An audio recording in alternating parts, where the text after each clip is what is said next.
花儿开得妖娆。女儿心事又有谁知晓？问天无语，月儿笑，花月相望人寂寥。痴情人得不到，也忘不掉。寒雨过，夜未央，天出现一丝光亮。牧笛笑深情，山河岁月催人老。一腔深情无以报，这一世风雪路途遥，相濡以沫是骄傲。来世再相约，庭前花朵记得我。到底是一世的情未了，来世再相约，庭前花朵记得我。到底是一世的情未了。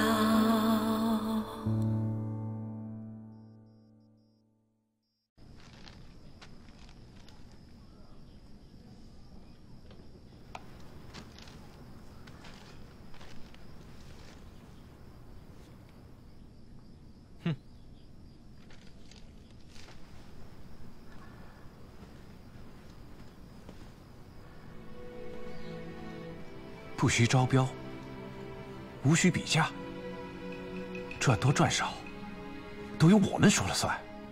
只要京城有贝勒爷坐镇，一切都好办。我做梦都想不到，这生意这么好做。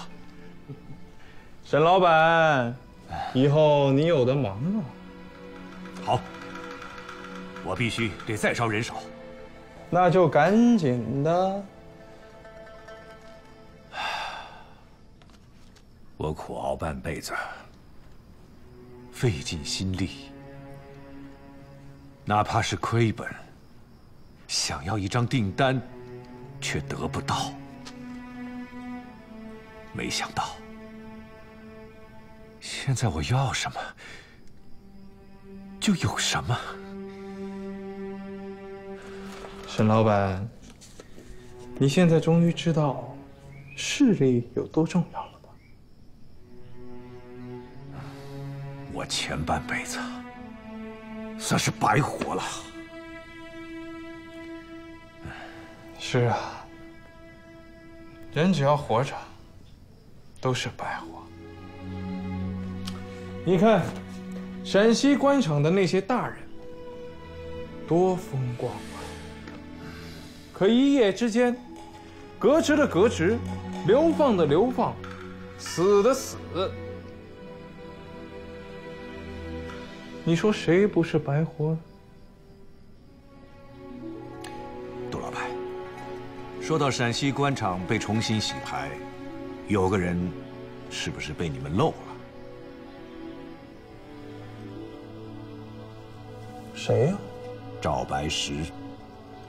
此人黑白颠倒，草菅人命，跃升致死，就是因为他草率判案，才放过了吴家东院。可是他现在丝毫无损，居然还从泾阳县令升成了西安知府。你知道赵白石为什么能安然无恙？不知道。扳倒吴卫文，他立下大功。赵白石不是被吴卫文收买了吗？他可不是那边的人。难道他是贝勒爷的人？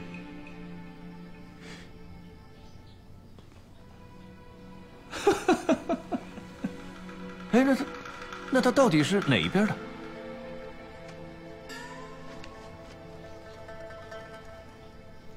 反正是外面的人。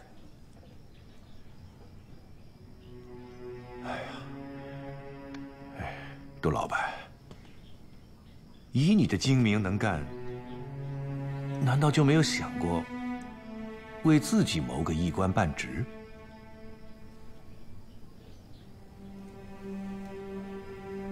你以为当官好玩呐？我没兴趣。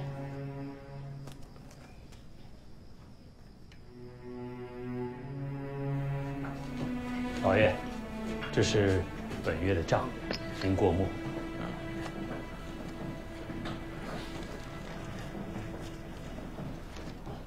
陶掌柜，听着陶掌柜，像二少爷。谁呀？哟，哎呦呦，二少爷，你咋搞成这样了？还不是你？你还问我呢？你非要让我50钱送到，我没办法，就抄了条小路，结果一不小心掉沟里去了。哎呦，那你别看我一身泥，你放心，你的货完好无损，而且还准时送到了。哎，好好好，哎，那快进来洗洗啊！哎呀，我这一身泥进去了以后吓坏你的客人了。哎呀，你哎，蒋员外给的银子，你点点数。哎呀，够了够了够了，二少爷辛苦了啊！你这有没有热馒头啊？给我拿一个。哎，有，快给二少爷拿馒头。好的，掌柜。快进来吧啊！老爷在。啊，爹，不是，老爷。腿怎么了？啊，这没事儿，我抄近路嘛，就掉沟里去了。沟里有个石头给我硌着了。少爷，您的馒头。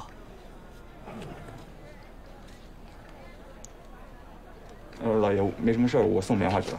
你不用去了。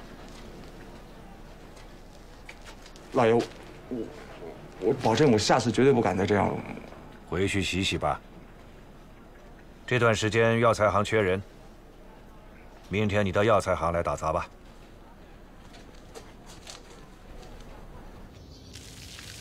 二少爷，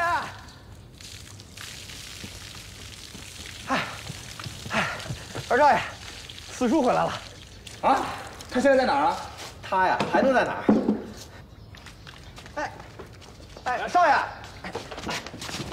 少爷，慢点儿！哎，我这把可是大杀八方的牌呀！哎呦，一对15，杀什么八方啊？我请你喝酒去，走。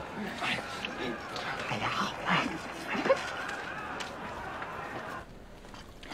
你们走了以后啊，我派人到处打听，我还以为你们去了草原了呢，害我遗憾了好一阵子。别提了，在高陵的一个院子里啊，关了1个多月。你现在回来就好了，也有人可以陪我一块喝酒了。怎么，我不在的时候，没人陪你喝酒？没人陪我像这么喝。哎，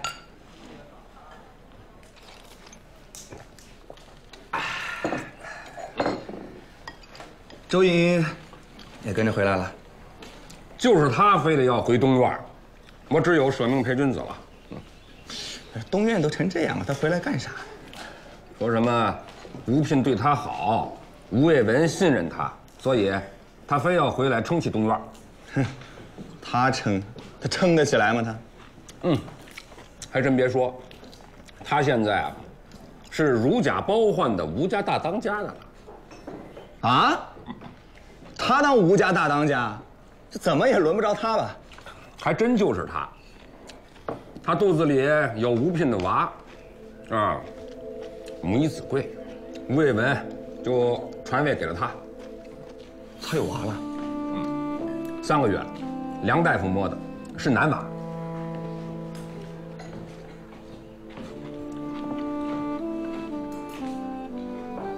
怎么了？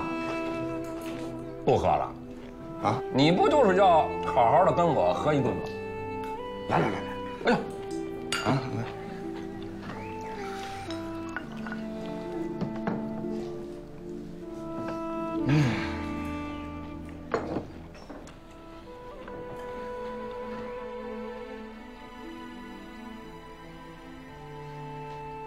他来干啥？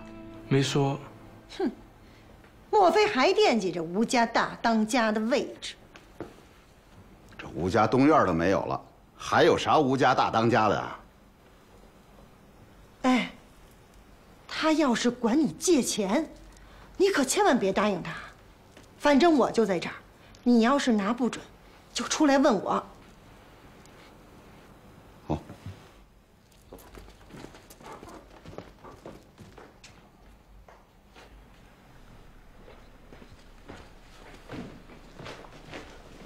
三叔。啊。周阳啊，我劝你死了这个心吧。就算我同意，我二哥和四弟也一定不会同意。三叔，我今天来，不是为了吴家大当家的事儿。我是想跟你商量，我们东院想把3元典当行收回来自己管。你说什么？东院占股70%，照理说就应该我们东院自己打理，但以前东院生意太多，照看不过来，所以委托给了三叔。但现在东院也没什么生意了，所以就不劳烦三叔了。我等，谁跟你说东院占股70%？你、二叔还有我爹，当初开办的时候，那白纸黑字上都写着呢，还盖了世义堂大印呢。难道三叔忘了？这事儿是有，但是前段日子大哥已经卖给我了，也是白纸黑字儿，还是我大哥亲笔写的。加盖世义堂大印了吗？按照吴家的规矩，没有加盖世义堂大印的契约都不作算，所以那70%股份现在还在我们东院名下。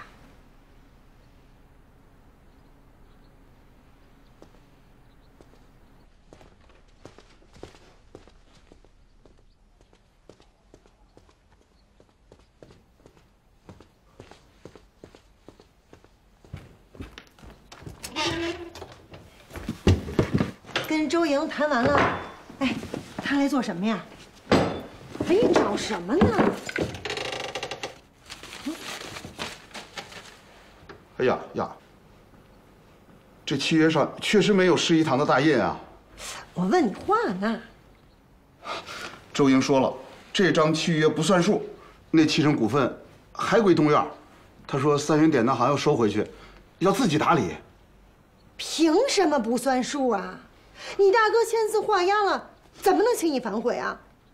但是按照我太爷爷定下的规矩，兄弟间的所有契约往来必须加盖世义堂的印才算数。夫人，你看，这上面就少这个印啊。还真有这规矩啊？3元典当行还得归东院。那可不行。这几年你干一样赔一样，咱们就指着这典当行挣点钱。要是还给东院，我们吃什么？可这是老规矩啊。你就说你不知道。那能行啊？反正你就一口咬死，你大哥签字画押了，不能改了。哦。哦。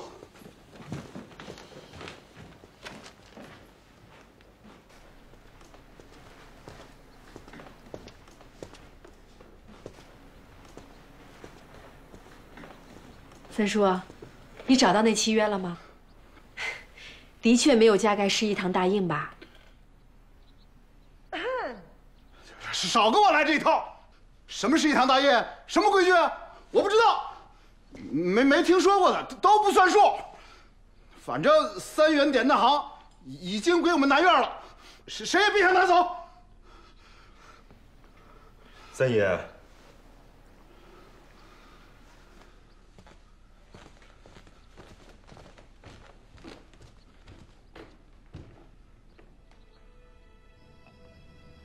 安胎的，快趁热喝了啊！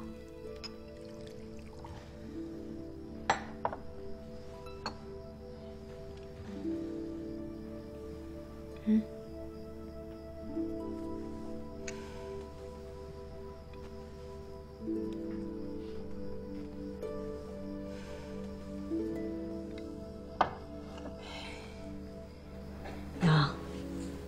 三叔家里的事情，是不是都是柳氏做主啊？你还真说对了，你三叔就是怕老婆。为什么？年轻的时候，柳氏是当地数一数二的美人儿。你三叔见了一面，就被收了魂了，就回来求你爹去提亲。开始啊，柳氏先不同意，后来你爹还是狠花了一些银子，你三叔才把柳氏娶到手。从此，他就把柳氏当宝贝一样宠着，都把她宠翻天了。哎，这就难怪了。你的意思是，柳氏拦着不还我们股份？那我去问他，他良心长哪儿了？他们是存心要赖掉这些股份，你去问了也没用。那怎么办？我们去告官。清官难断家务事，告官也不一定要得回来。三叔跟老爷嘴亲了，这股份的要不回来，那老二跟老四手里的还能要回来吗？娘，别着急，我来想想办法。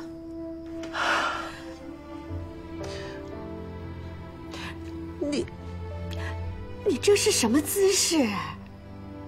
啊？你给我好好坐着。娘，我这样蹲着舒服，比坐着舒服。周莹，东院虽然已经不是以前的东院了，但规矩还是以前的规矩。再说了，你这个样子对孩子也不好啊。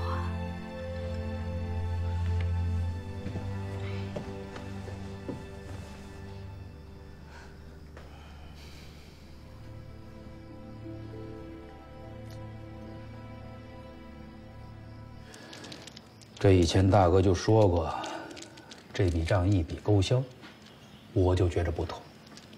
啊，现在你又说，这个契约上没加盖市一堂的大印不作数，这个我也认。四叔，那张契约还在不？在。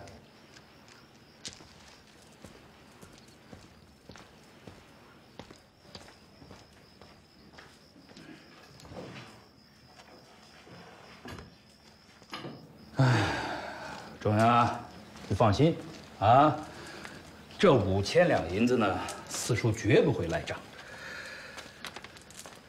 哎呀，只是啊，这以前生意做的不大好，钱基本都亏完了。现在我们中院呢，就剩下这么一个土布作坊，能勉强度日。这以前大哥体恤我，从来没问我要过钱。当然，现在不一样了。东院的光景也不怎么好，啊，也缺钱。哎，这样吧，我们商量一下啊，以后我们中院每年还你100两银子，你看如何？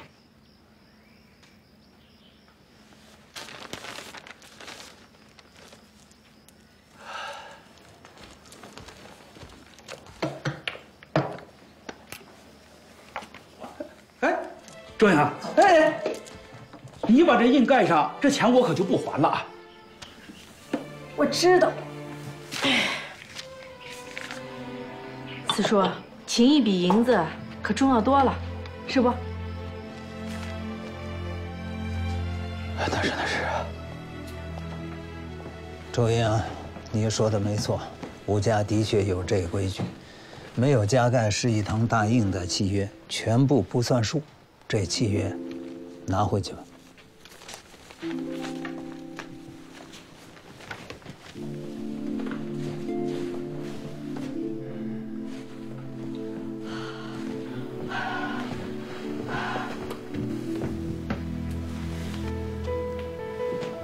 你什么意思？二叔，我今日来，不是为了追讨这些客商，以及这些客商手中的应收账款，我只是想请二叔来主持一个公道。什么公道啊？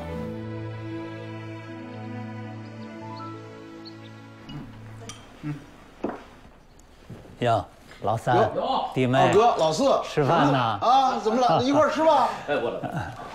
是我把二叔、四叔请来的。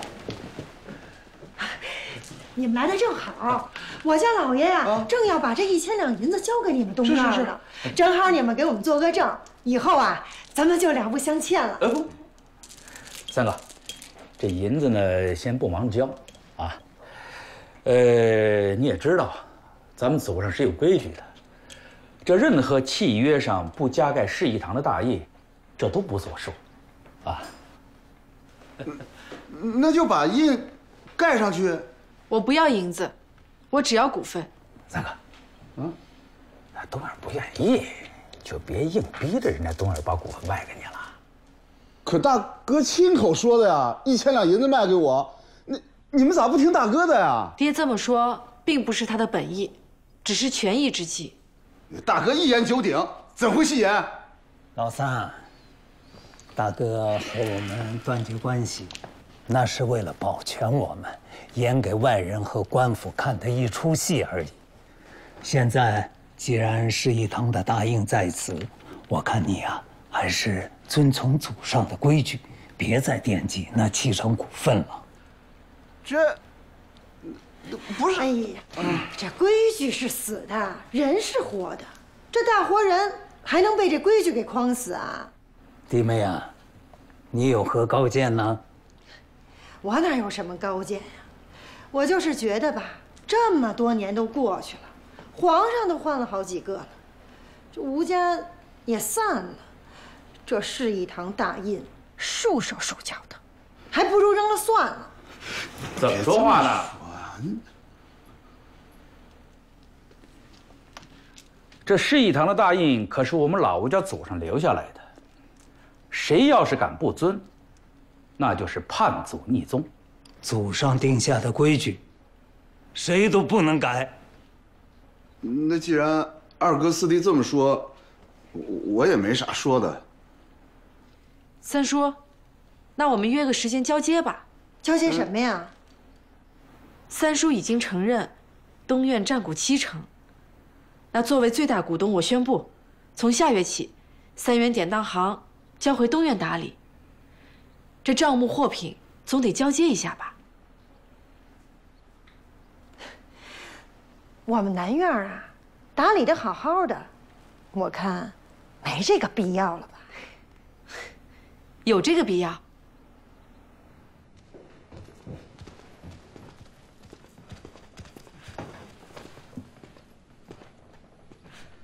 夫人，咋了嘛？你怎么这么轻易的松口啊？7成股份，2万多两银子，就这么没了。哎呀，那大哥在世的时候，我要钱，大哥给钱；我要生意，大哥给生意。大哥虽然现在不在了，可是咱也不能做得太过分啊。那再说了，我们吴家确实有这规矩。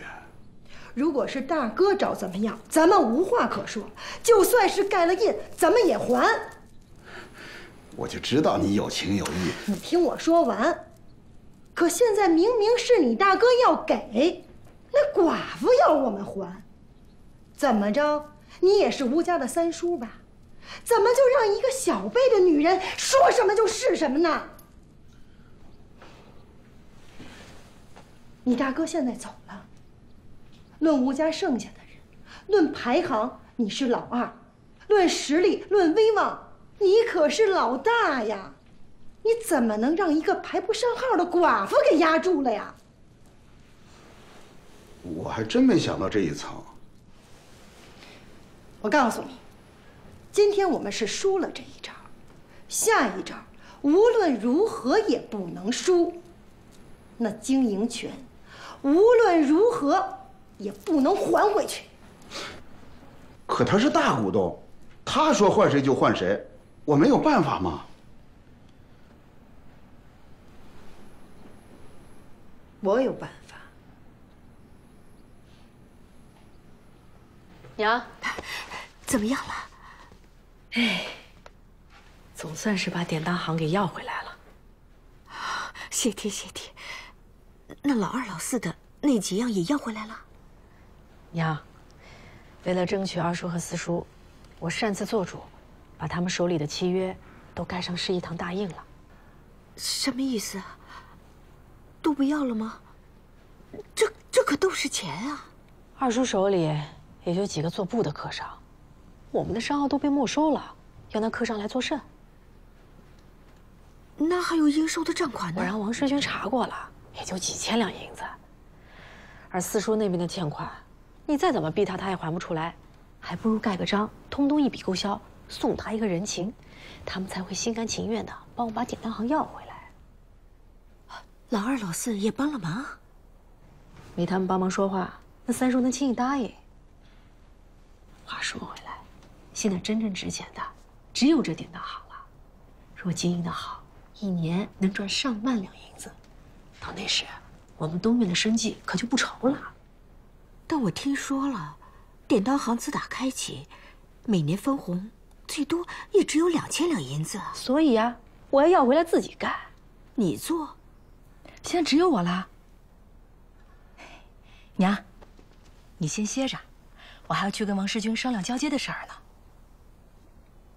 哎，你也累了一天了，你也该歇一下了。千头万绪，不敢歇。那你千万要小心，记住，你可不是一个人了。放心吧，娘，我知道了。啊。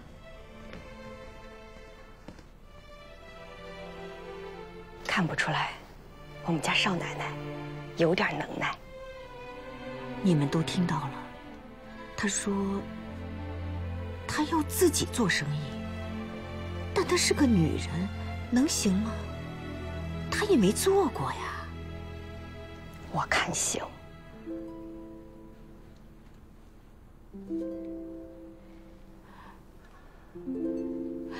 如果一年真能挣个上万两银子，那我们娘儿仨，我们东院就不愁了。这药啊，您回去1天1次，3碗煎1碗。我们这药特别好，都终南山上采的。您慢走啊！哎，您慢走啊！哎，少爷，我跟你说，哎，你俩赶紧回去吧，别在这帮倒忙。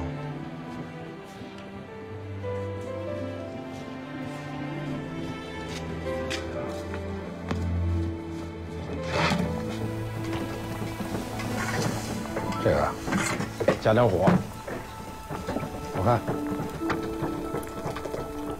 稠了，加点水。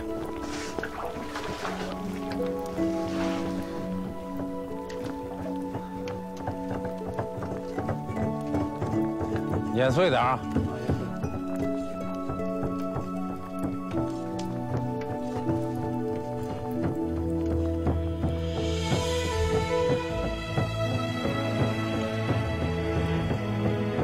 晾干点儿。好嘞，掌柜的。哟，二少爷来了啊！没事，你忙着，我看看。昨天啊，老爷又来交代过了，说呀，这里的每个环节务必让二少爷知晓。少爷，掌柜的，杜老板来了。哦，来，我去招呼去。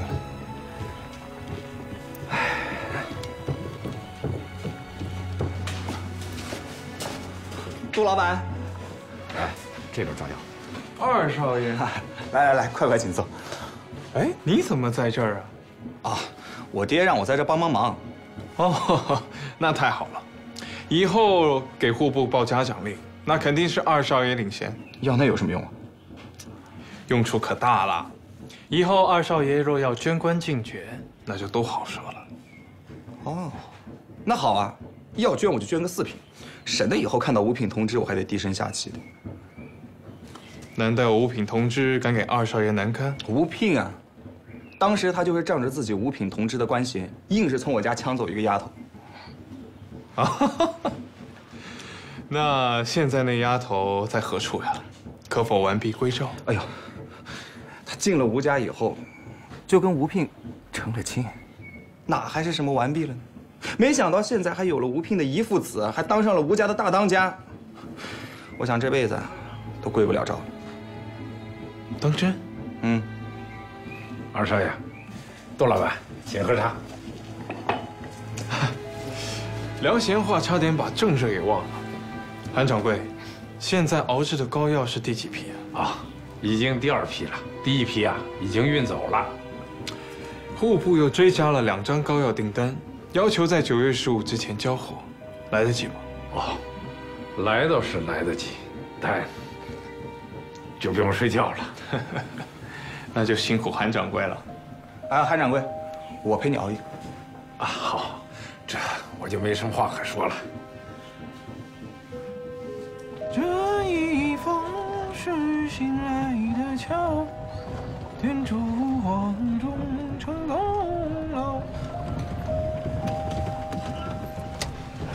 你说，对于一个寡妇来说，什么罪名才死有余辜？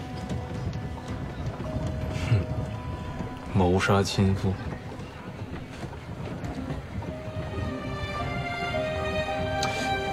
站立在营门三军交，大小二郎听更了。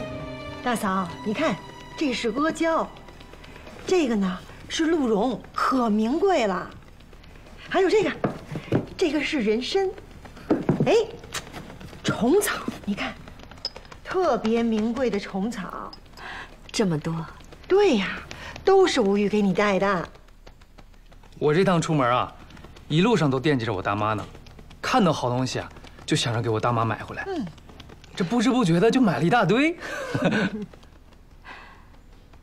吴聘以前也是这样，去到哪儿都想着我。大妈，吴聘哥哥虽然不在了，但是我还在啊。以后，你就把我当成吴聘哥哥好不好？你需要什么你就跟我说，我去给你办。只要我有空，我就来陪你。好。哎，干脆你就认你大妈做干娘吧。那好呀，那以后我跟大妈就更亲近了。大嫂，你就认了这个儿子吧。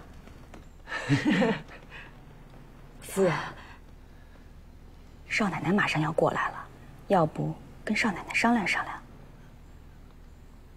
那好，那好，请少奶奶。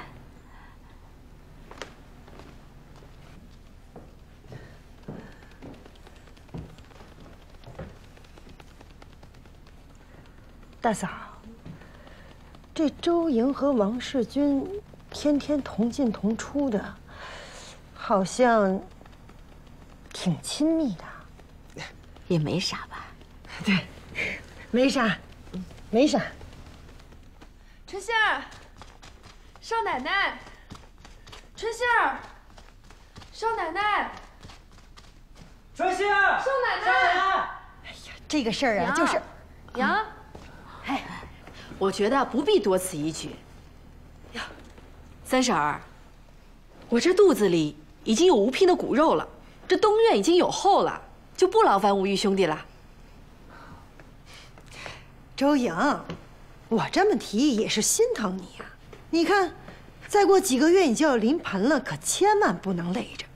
这以后有什么苦活累活啊，就交给你兄弟来干。大嫂。这家里添了一个人，可添了好多事儿。我有个提议，像典当行这样繁杂的事儿啊，你们就别管了，交给我们南院。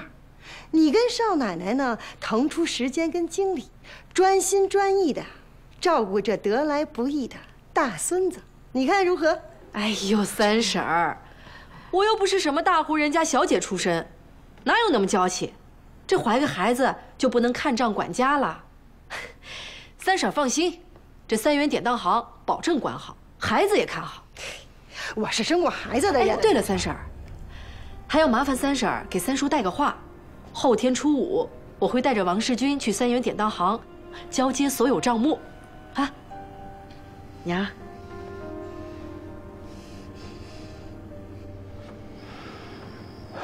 本来已经柳暗花明了，怎么又冒出一个周莹啊？是啊，郑氏都已经动心了，他就是不松口。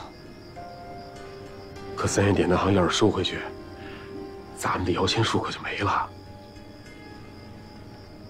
实在不行，只能有老办法了。老办法？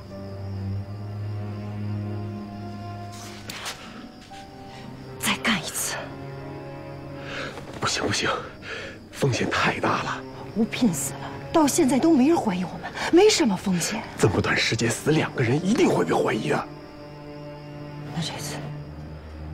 那这次就不下毒。你想怎么做？我有办法。婉儿，咱们这么做是不得了。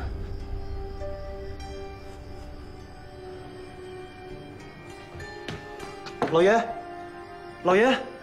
哦，来了。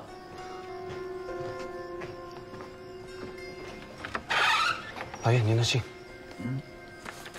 谁送来的？不知道，送信的人搁在门房就走了，也没看清主人。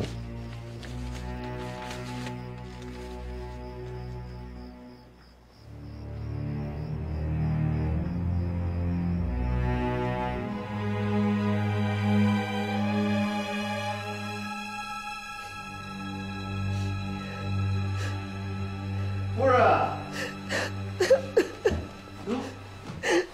咋了？谁欺负你了？告诉我，我找他去。老爷，还不是因为东院那少奶奶。周莹，她一个丫头，为了救急，抬举了一下她，就不知道自己的斤两了。再咋说，你也算是长辈，她是个什么东西啊？竟敢在你面前蹬鼻子上脸！他骂我也就罢了，可是他骂你的话，我听着太难受了。他骂我啥？今天我带着吴玉去看大嫂，可他却说我们贪图东院的财产，还骂我跟吴玉是虚情假意。这个不知好歹的货，他东院已经山穷水尽了。我是念着和大哥过去的情谊，让你带着吴玉常去走动，在他眼里，咋就成了虚情假意了？他还说，你这辈子怕老婆没本事，一辈子一事无成。大哥是可怜你，才分给你点东西，才有了南院的一亩半分。胡说八道！我和大哥闯天下那时候，还没他呢。他又提了那个3元典当行，说你又笨又懒，说这典当行这么大的一块地儿，才做了这么一点生意。他还说这几年啊，不知道你在典当行里给自己漏了多少钱呢？我去扇死这个满嘴喷粪的贱人！老爷，你别冲动。他这么败糟我，难道我还能容忍他？哎呀，老爷，这个女人阴险毒辣，她什么事儿都做得出，你可千万别去惹她。再阴险毒辣，我也不怕，不过就是个寡妇，我不怕她。哎呀，她有帮手。谁？你还记得我有个远方的侄儿，在别院当差吗？记得吗？还是我推荐给吴聘的。咋？是他？我……哎呀，不是，你听我说。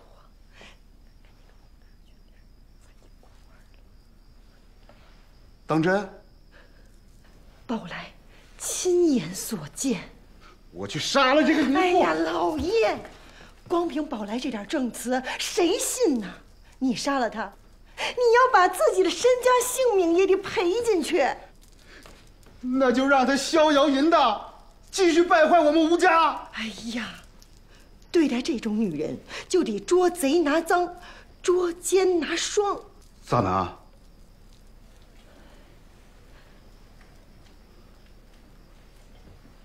我有办法。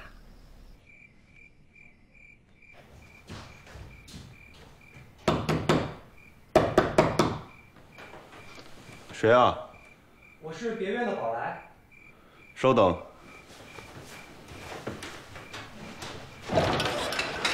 王先生，少奶奶找你有事儿，请你过去一下。现在？对。出什么事了？这么着急？这个他没说，他只是说事情比较重要，他一个人决定不了，务必请王先生过去看看。我穿件衣服，你带路。好。来，王先生这边请。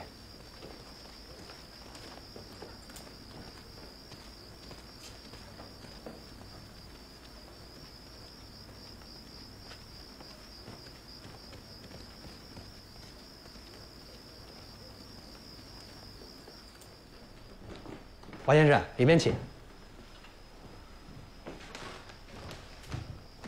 王先生，请坐。先喝杯茶水。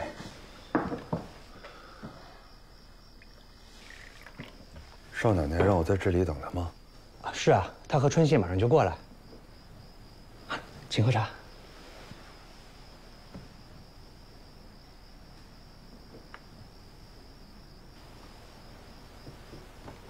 那我去请少奶奶。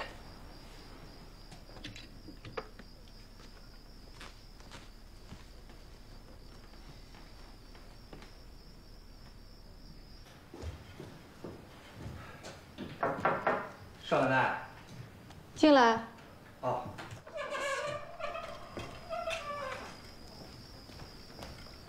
少奶奶，南院三叔要见你。现在？啊，是啊。他说想起一件很重要的事情，必须马上告诉你。什么事儿啊？这个他没说，只是说不能耽误。请他进来吧。哦，他说太晚了，不方便进别院，所以请少奶奶移步到外面去。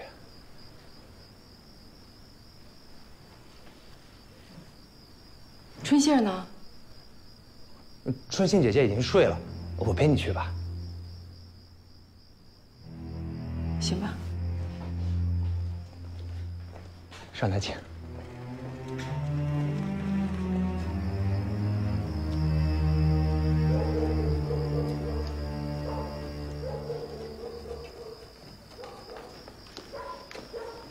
少奶奶，里边请，她在里面呢。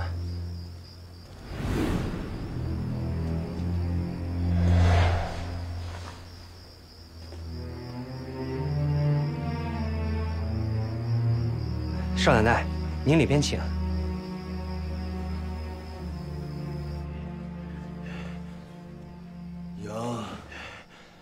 杨，来人呐！我是这个人抓贼！我是不是你疯了？放开我！开门！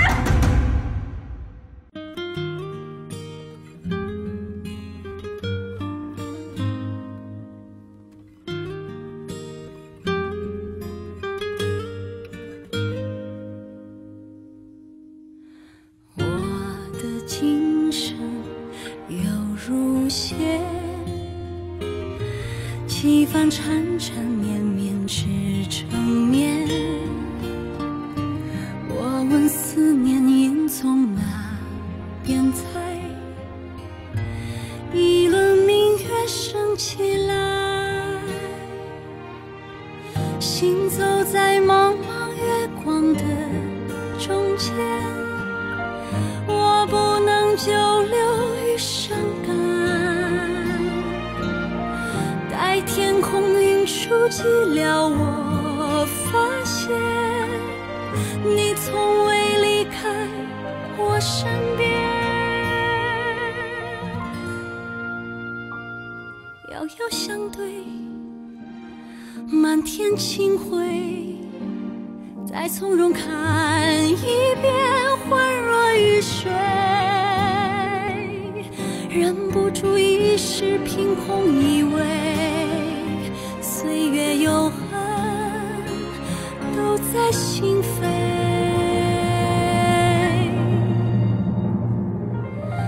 独自在茫茫月光的中间，我不能久留于伤感，天空云触及了我，发现你从未离开我身边。遥遥相对，满天清辉，再从容看一遍，欢若雨水，忍不住一时凭空以为岁月有痕都在心扉。行走在茫茫月光的中间，我不能久留于伤感，待天空云触及了我，发现